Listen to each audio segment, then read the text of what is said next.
28 मई 1998 वो तारीख जब मुल्की दिफा नाकाबिल तस्खीर हुआ। इस तारीख साज दिन की अहमियत कभी कम ना होगी। कौमी शख्सियात ने इस दिन पर जोश व जज्बे से भरपूर पैगाम जारी किए हैं।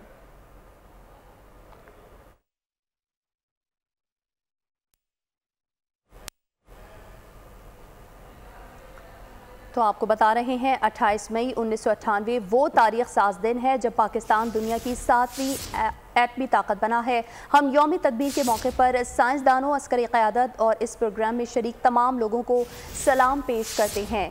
आपको बताते चलें कि कौम आज 26वां यौम तकबीर अजीम एहसास फ़ख्र के साथ मना रही है। इस रोज़ पाकिस्तान दुनिया की 7वीं एटमी ताकत बना। 6 एटमी धमाकों ने मुल्क के दिफा को नाकाबिल तस्खीर बना दिया। बलूचिस्तान के ज़िला चाकी के पहाड़ आज भी उन एटमी धमाकों के हैबत व जलाल की मुँह बोलती तस्वीर है।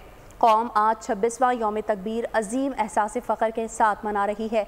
इस रोज़ पाकिस्तान दुनिया की 7वीं एटमी ताकत बना। 6 एटमी धमाकों ने मुल्क के दिफा को नाकाबिल तस्खीर बना दिया। बलूचिस्तान के ज़िला चाकी के पहाड़ आज भी उन एटमी धमाकों के हैबत व जलाल की मुँह बोलती तस्वीर हैं। 28 मई 1998 वो तारीख जब मुल्क की दिफा नाकाबिल तस्खीर हुआ। इस तारीख साज दिन की अहमियत कभी कम ना होगी। सब्सक्राइब करें और बेल दबाएं ताकि कोई खबर रह न जाए।